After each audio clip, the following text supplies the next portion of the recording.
my story to about getting into ministry and just really how I arrived to the place where I am now.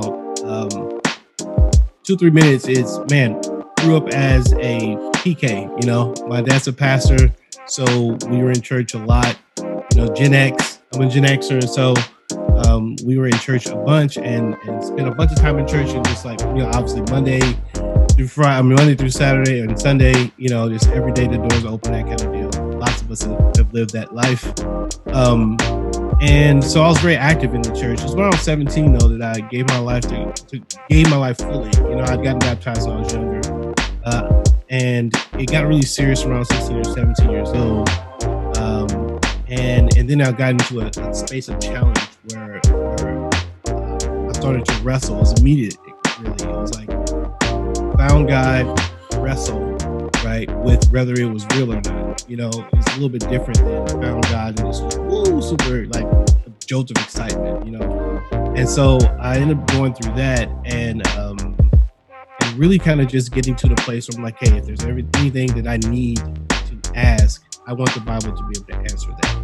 And that became a real bedrock for my Christianity. And what that's led into is this real sense of belief that the world would be a better place if the church had the best influence it could have, God's real church. And so my call to ministry, personal life is that. And then after that, around 28 or 29, I got called into young adult ministry and got into ministry doing that. And now I'm doing all kinds of things between young adult ministry, understanding the race conversation, using the gospel, as well as you know, just teaching the Bible wherever and whoever will have me and allow me to teach it. So kind of moved in that way. So I'm super excited and pumped about the climate we're in, because it's such a great opportunity to bring the Bible to darkness, which is exactly what it's supposed to do. So yeah, that's a little bit of my story in a super nutshell.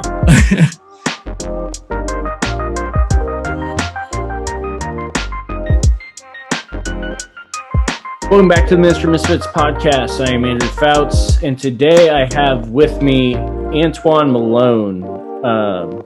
He is a PK that is also a pastor, that is also an executive director of a fellow parachurch ministry. He's a video game enthusiast. He's an online streamer. He wears a bunch of hats, and he is with us here today to talk about as many or as few of those things as we have time for. So, Antwuan, welcome to the Ministry Misfits podcast. Yo, man, thanks for having me, Andrew. I really appreciate it, man. And you're right, man. You said I wear a bunch of hats, and literally, like, I have. If you guys follow me, you'll see me in all kinds of literal hats too. I have hats for almost every ministry that I'm like doing things with, and so depending on what I'm doing, you'll see that particular hat on. So that was kind of funny to hear you say that. But you may be one of the few people in that position that actually has a literal hat for every one of their hats. Right. I should just keep a little thing right here next to me where whichever hat I'm wearing, I just physically get you put a it tree on. stand or something. Yeah, just physically put it on. That's what's up, man. So let's talk a little bit first. Let's talk parachurch ministry. So you are, like you know, we heard you grew up in the church, pastor's kid, and then you got your own call into ministry, especially into focusing in on young adults. What is it that you currently are? Who is it that you're currently working for? Yeah, so I currently the parachurch organization that I'm the executive director of is called Elevate. We're down in the Dallas area, North Dallas area, and we are a young adult ministry that seeks to create and support discipleship environments for young adults. Inside of that organization, there's a community called Union, where I pastor that community. It's basically a ministry community that is complementary to churches in this area. Most churches in our area don't focus in on that young adult 18 to 30-year-old range.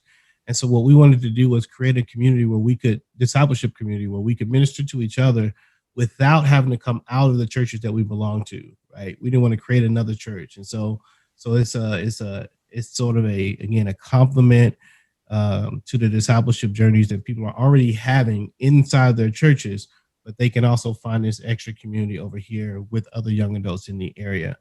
And then the other side of the organization helps create young adult ministry initiatives in churches who are trying to get something going, and provide support for those churches that are looking for that support, and try to stay on the front edge. So we're trying to do a lot of things just to keep this particular age demographic, you know, in the front, if you will. Yeah. So Maybe not in the front, but just in view. Maybe that's better. Yeah, in the target. Yeah. Yeah. Those of you that are familiar and remember when Dr. Linville was talking about what we do within CSRM, very much like what we do within the sports ministry world, the CSRM of coming alongside local churches. Elevate does the same thing, but in the young adult sphere. It's something that unfortunately a lot of churches have been lacking in the late Gen X, early millennial, especially Right. that age range. Even Gen Z now. Yeah, and then getting into Gen Z now, those areas are ones that unfortunately were kind of untouched and untapped and almost abandoned in some cases. And so it's awesome that we've got people that are out there ready to help in those areas. If you're a church looking for something like that, we're going to put the Elevate contact information up here on the sidebar pretty soon. If it's not already there, depending on if I timed it out right, which we all know is a hit or miss. ElevateMinistry.net. You can check us out there. There you go. We'll go with that too. ElevateMinistry.net. It'll be in the show notes as well. So that's not actually how I met you, though. No. I met you. I honestly don't even remember how I ended up finding you, but somehow on Facebook, you and I got connected through you run a completely separate to Elevate, but really not separate because you're reaching the same demographic, of a online streaming channel called Pastors Game 2. That's TOO, not TWO. Yeah. So give us a little bit of insight into what is this streaming thing, because I know some of us know what it is. There are others of us that are thinking, what are they talking about as far as online streaming and video games? So what is this thing you do? Well, so when I get the chance to, I mean, I don't get to do it as much as I want to, but I'm working on consistency, right? But when I get the chance to, Pastors Game 2 is basically a spot that the idea was, well, okay, the function of it, of course, is that we grab these games and we just play online with other people. If for those of you who don't know what streaming is, you play online with other people. We're on Facebook. Facebook gaming platform is where we've got our most activity. It's growing pretty big too now. I know, it started off tiny and now it's starting to overtake Twitch in a way. It's getting it. I know, because Facebook got all excited about it. But yeah, so Facebook's where it's at. So we just, play online, and then, a community of people come by and, watch while those games are streaming, and we all just kind of talk and have fun while we're playing games. And so it's real cool. The idea to me was a couple of things. One, I wanted to humanize. There's a big part of our ministry that want to humanize pastors, if you will. Like, your pastors are people. People with interests. We don't, as my apostles say, we're not in a cave with bread and water. But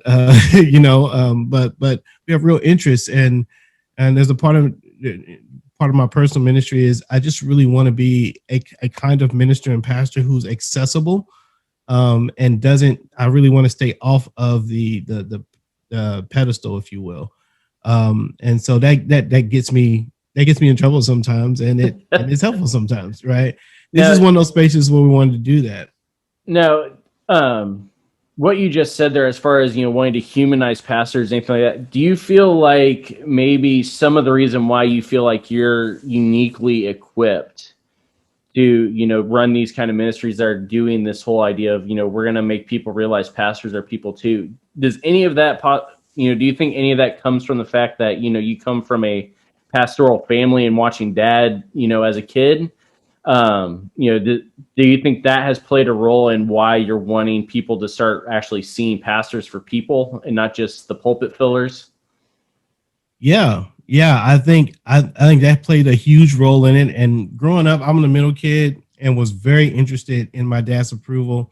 And so when I was younger, I just paid a lot of attention to him and other preachers and pastors. I was just I was a student of that, and I learned. And he would let me into the back room, if you will, with him. And what I saw growing up was that in the back room, there's all these pastors, and they had this great sense of humor, and that they laughed and they joked back there before service sometimes, where they would just kind of get together and talk about regular things.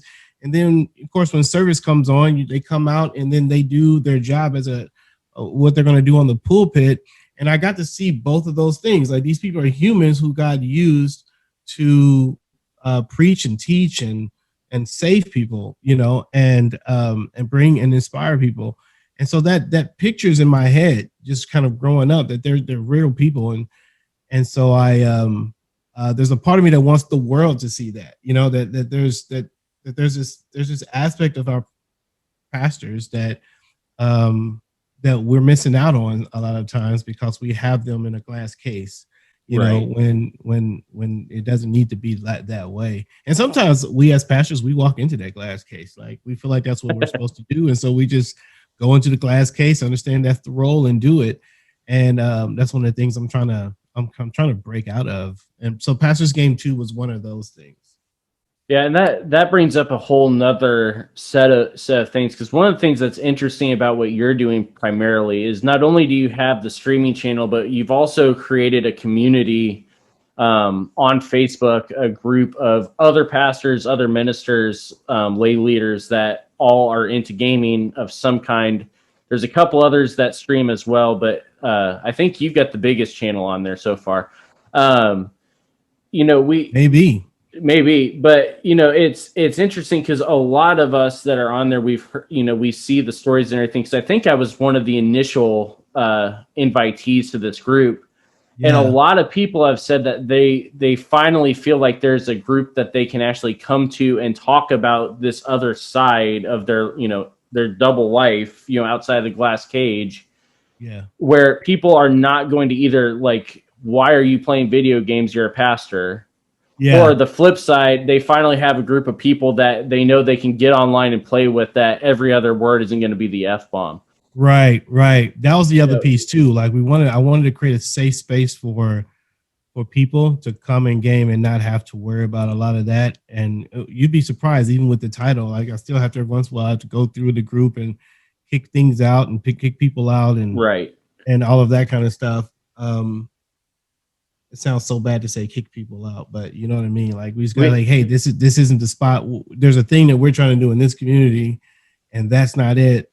so there's a lot of other communities where you can do that. There's literally every other one, just about, right? So you're good. Yeah. What is it here, before we take a break? What is it, do you think, that is this stigma as far as video games in particular, related to pastors, but Christians in general with video games? Because it seems like there's a lot more, the idea of video games as ministry, video games in general as leisure, this stuff, it always seems to be a hot button topic within the church. And I've never understood why. What is it that you think actually has brought this stigma on?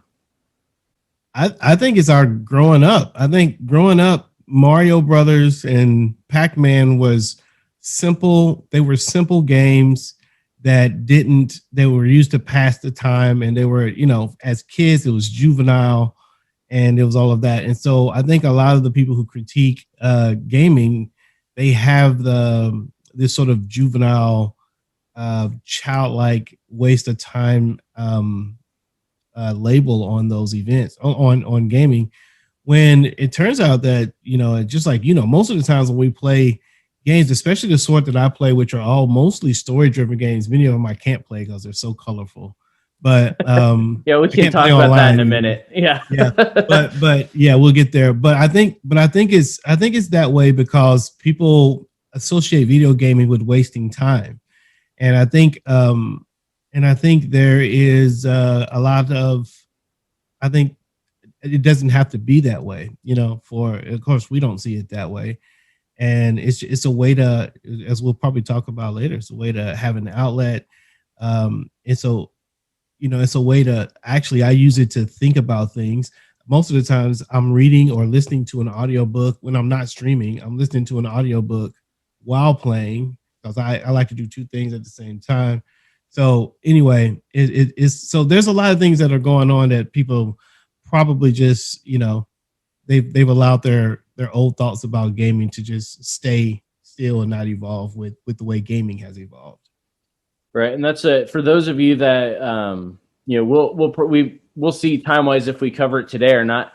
The whole thing of even the colorfulness is the nice way of putting it. Yeah. The colorfulness of certain games and stuff. If you want to actually hear a theological breakdown of biblically defensible video games, things like that, using the model that Dr. Linville set out for sports. Kenny Thomas and I do that in an episode of the CSRM podcast, which we will link up here as well. We'll see time-wise. We may be able to get into it today, but there's a couple other things that we think is going to be a little bit more important for Antwuan to dive into a little bit today. So we're going to take a quick break here, and then we'll jump right back into it.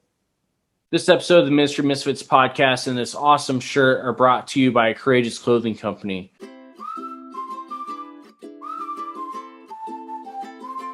Courageous Clothing Company is a Christian family-owned business that specializes in custom designs that they create, as well as bulk screen printing of your custom designs as well.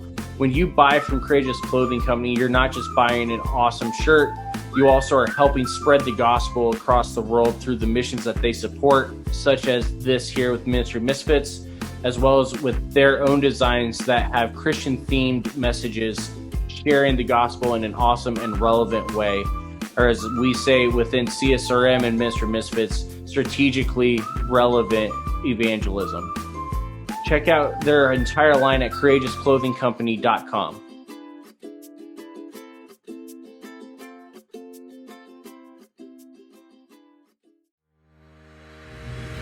Hey everyone, this is Andrew Fouts. I'm the Director of Digital Resources for CSRM and the host of Ministry Misfits. And today we want to invite you to join us at Reach Gathering 2021 in Ridgecrest, North Carolina, September 14th through the 16th. The reason we love to go to Reach Gathering, the reason we partner with the Reach Gathering is because we are all about resources and relationships, and especially these relationships with like-minded ministers that are able to come together and think about why we love sports rec and fitness ministry, how we want to see our communities reached with the gospel through these methods, and to talk about how to do these things from a theological and a biblical perspective. So we hope to see you all there. There's still time for you to register at reachgathering.org/register. And we would love for you to meet you all there at the CSRM booth, as well as all the other partner booths that will be there as well.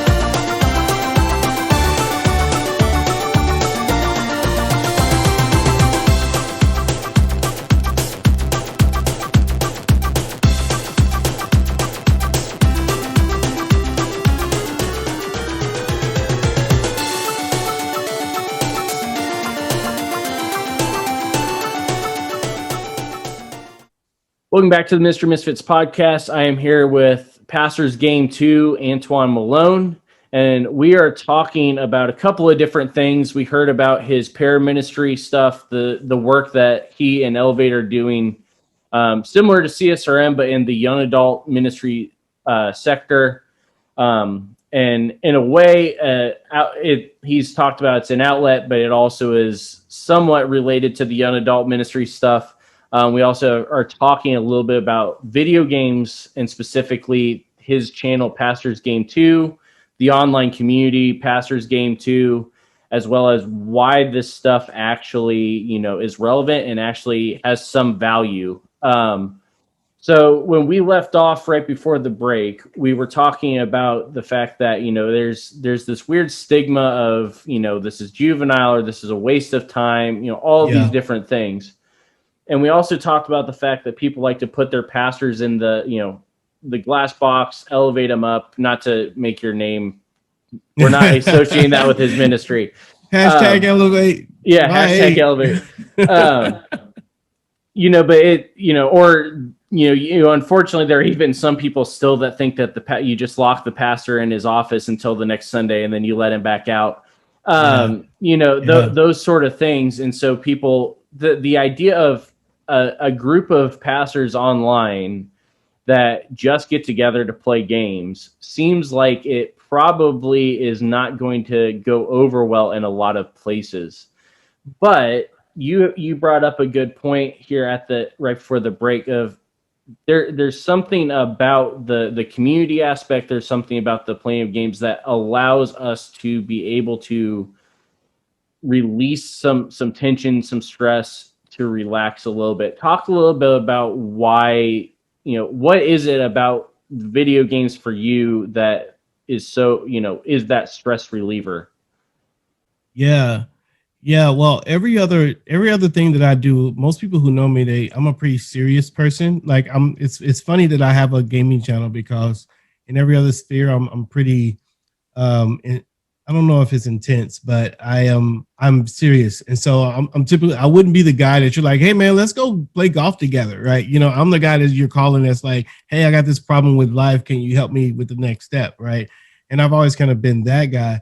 So when I'm on, I'm all over Facebook with very serious content most of the time, between the young adult stuff and Elevate. We also do some racial reconciliation stuff with an organization called Threaded. And so we're just like all over, right? And so Pastor's Game 2 was something I didn't have to put my name on. I was like, this is going to be a thing that I do. Rarely am I going to get into the major serious stuff. I'm doing that like 23 of the 24 hours or whatever. Like I'm doing that most of the time.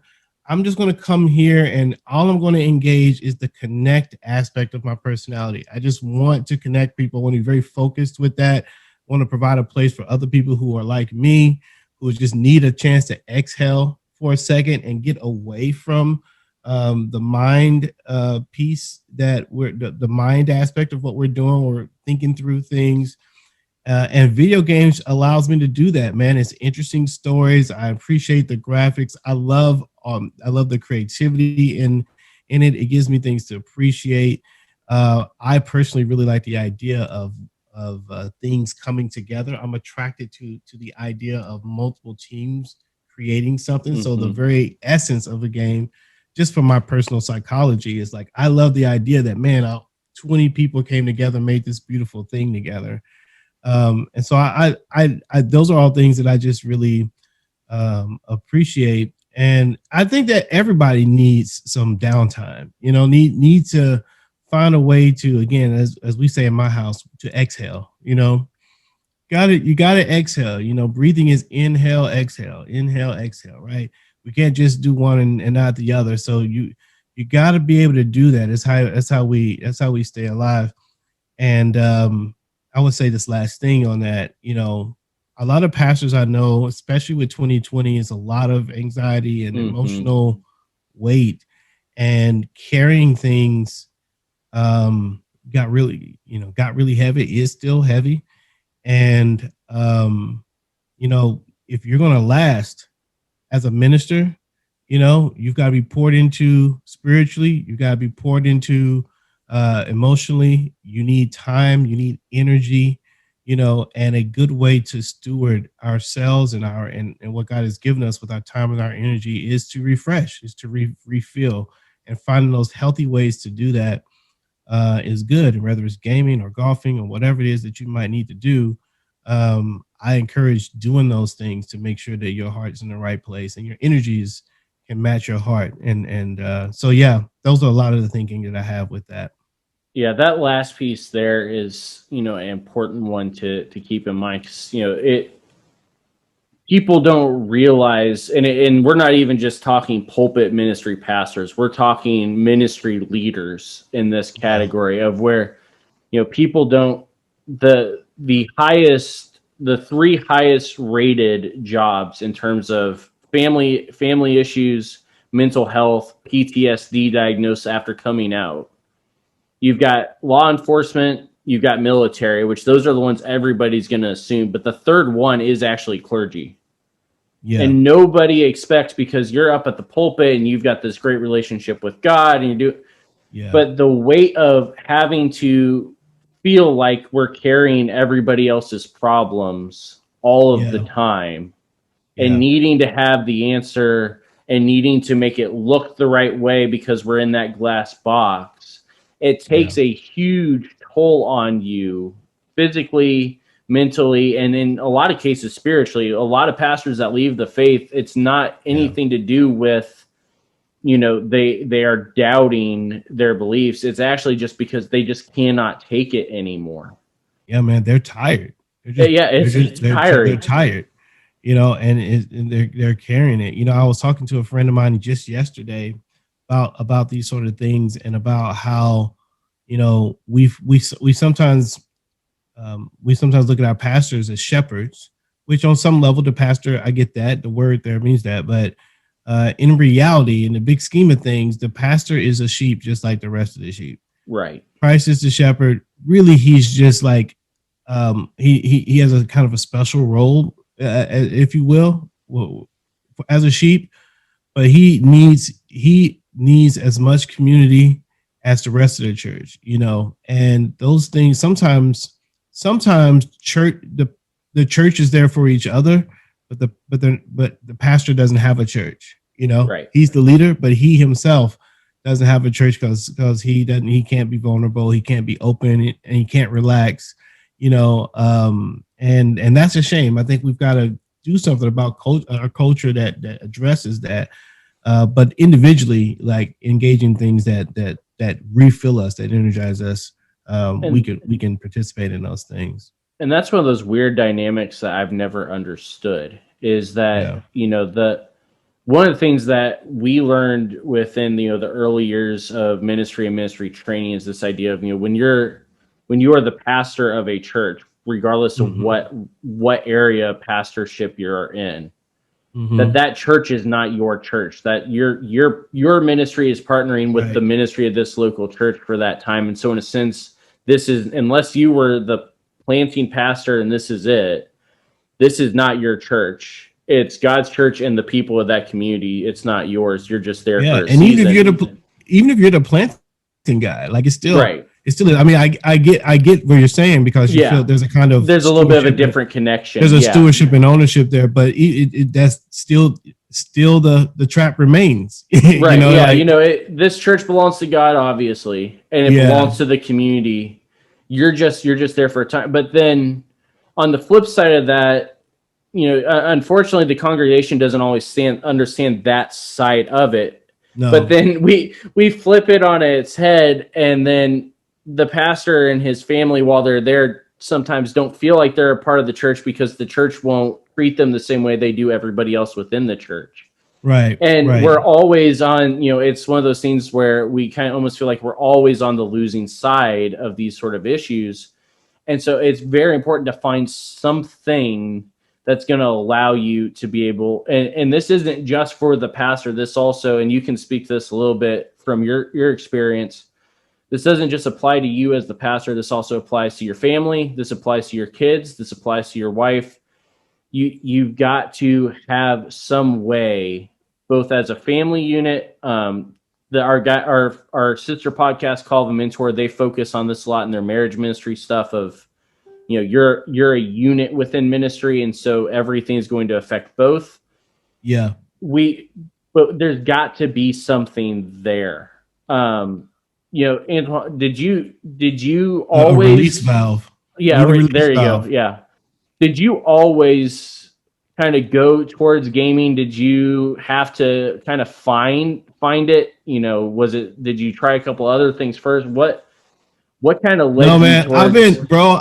I've been gaming since I was little, man. Again, even when I was younger, like I got made fun of it because even when I was younger, like I thought while I gamed, even at like second, like it was just a thing that it's like when you shower on some level, and your body's doing something, but your brain is, or when you're driving. So video games have kind of become that kind of thing. And so, man, since Donkey Kong Jr. on ColecoVision, and you going way back in the day, right? Yeah, there you go. Some game called Ladybug and Joust and all that type of stuff. Man, I was growing up with that, and I was always on games, man. And my mom would say, "Oh, quit being so antisocial." I'm like, man, I ain't antisocial. I'm just trying to do this. I'm just doing this, So no, gaming's always sort of been there, and I've always been a little insecure, like I told you before, about maybe myself and my personality. Like, do people really care about what I'm doing?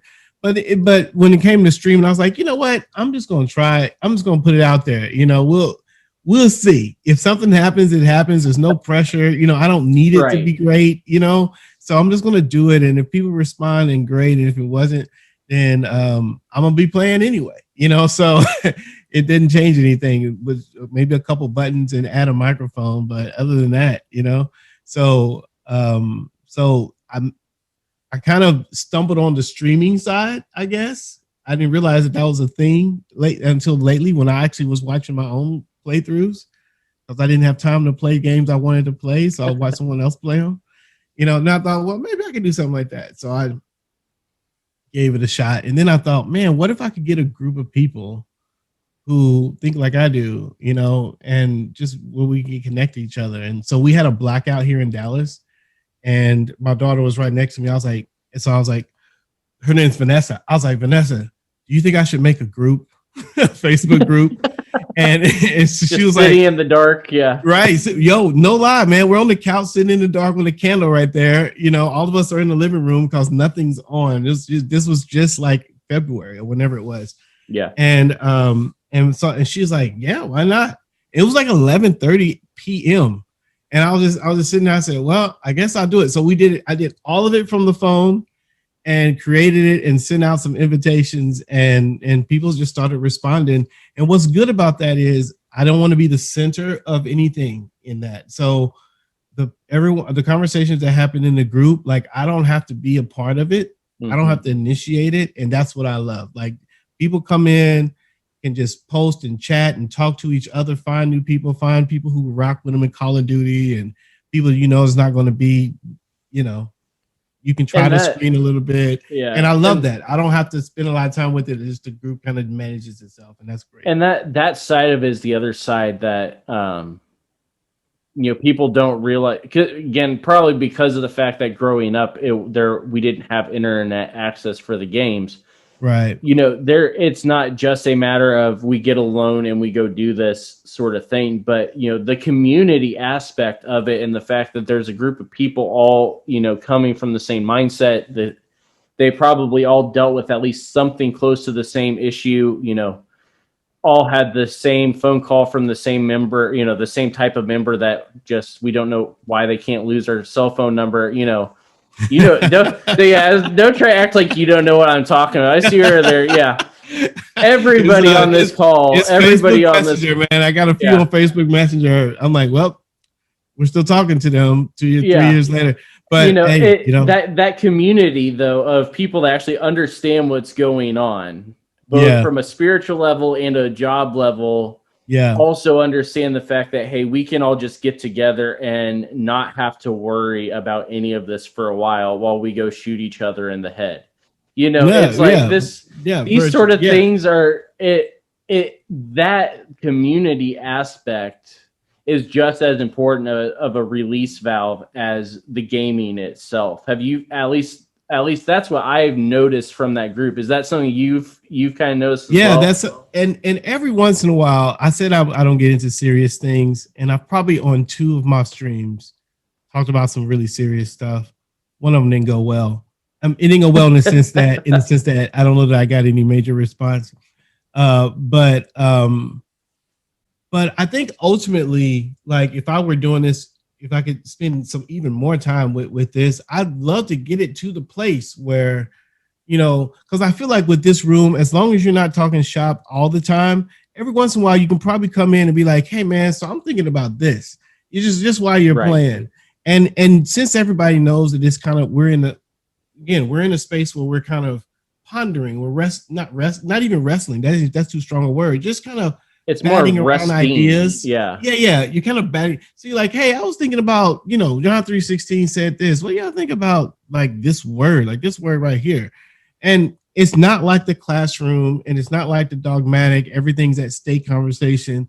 It's just a light little something. And then next thing you know, you're off of that and you're now talking about whatever just happened on the screen. Right. So it's very growing up in Black neighborhood. It's very barbershop. And I don't know if everybody, yes. But the barbershop is just a series of conversations that are always going on, and that in any given moment over the weeks, you can just bring up something, and there's a line of conversation that's happening there that everybody kind of knows, and so you can talk a little bit about it, and then you jump off that line and you jump to this other one, and then next week you might come back to that old line, So I think that'd be cool over time. We haven't gotten there yet, but that's mostly because I haven't streamed as much lately. But it's getting to that point, at least in the private group at times of, there's places, there's prayer request threads, there's different things going on of, we're able to just come together for a while. So we're almost out of time for this one. All right. Go ahead. Where can people find all your streaming stuff? Okay, so Pastors Game 2, that's like you said earlier, it's Pastors Game TOO. Really, that name is good for Facebook, Twitch, and YouTube. If you're on any of those platforms, then look us up and you'll see some things there for you to enjoy. The biggest thing is Facebook. That's where the largest community is, and then there's a group there attached to that Facebook page. But I am also trying to grow that YouTube channel as well. So if you are YouTube is not as big right now, but so those are the two focal points. Like if you guys are on YouTube and Facebook, then yeah, like definitely go and find those things there. I'm wearing a little Pastors Game 2 hat here, and just like everybody's got merch, everybody's got stuff. What I love to do is raise some funds and start doing some tournaments, with different things. I got a lot of ideas. I just need time and funds. So which is what everybody needs for everything. Pretty much sums up every ministry across the every globe ministry, everything. Right. Yeah. Time, money, people. Can I get another person to just do this? Yeah. But that's what's up, man. I would love to meet you and hang out and be a part of your stream if you're a streamer, and help promote that. And then also, if you want to be a part of something we're doing, come on in, man. I love it. Most of the times I'm late night, 8 or 9, 10 at night for me personally. But every once in a while I get on earlier. So yeah, just get on there, follow it, and get the notification. I'll get it, and we can get connected. And if you're interested also in contacting him for anything to do with just young adult ministry in general, give us that website again, because I already forgot if it's .com, .net, or what. Yeah, it's .net. So the big ministry is Elevate. I'm gonna give you several. I'm about to give you 3 websites. So because we were talking about hats earlier, so these are all my hats. ElevateMinistry.net. That's the organization. That's the parachurch organization. UnionMinistry.org is the ministry itself, the actual services and small groups and all of that stuff for young adults.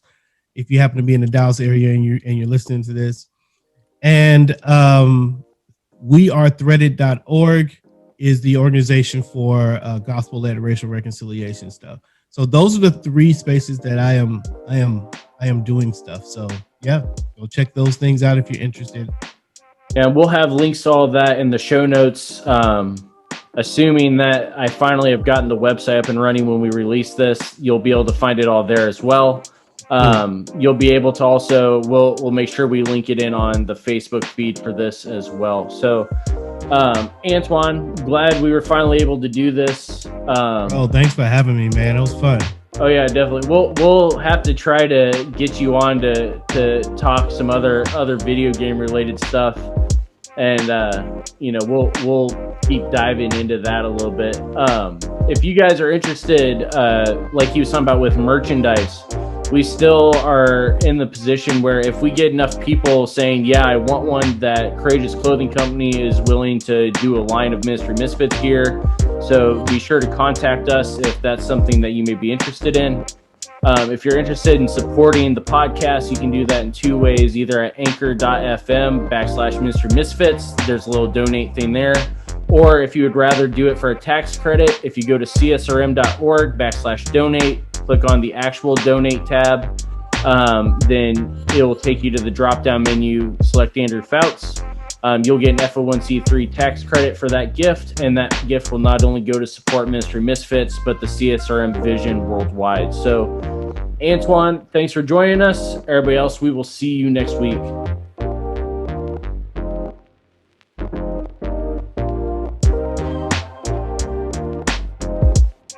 The Ministry Misfits podcast is a production of Overwhelming Victory Flicks, Overwhelming Victory Radio, and Ministry Misfits Media. Dr. Greg Linville and Andrew Fouts are our executive producers, and Brandon Simmons is associate producer.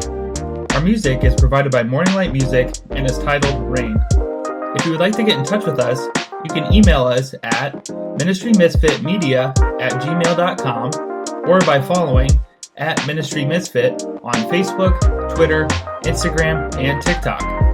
You can support Ministry Misfits at anchor.fm/Ministry Misfits or for FO1c3 credit by going to csrm.org/donate and selecting Andrew Fouts in the campaign menu. To learn more about Overwhelming Victory or to listen to our sister podcast, visit overwhelmingvictory.org.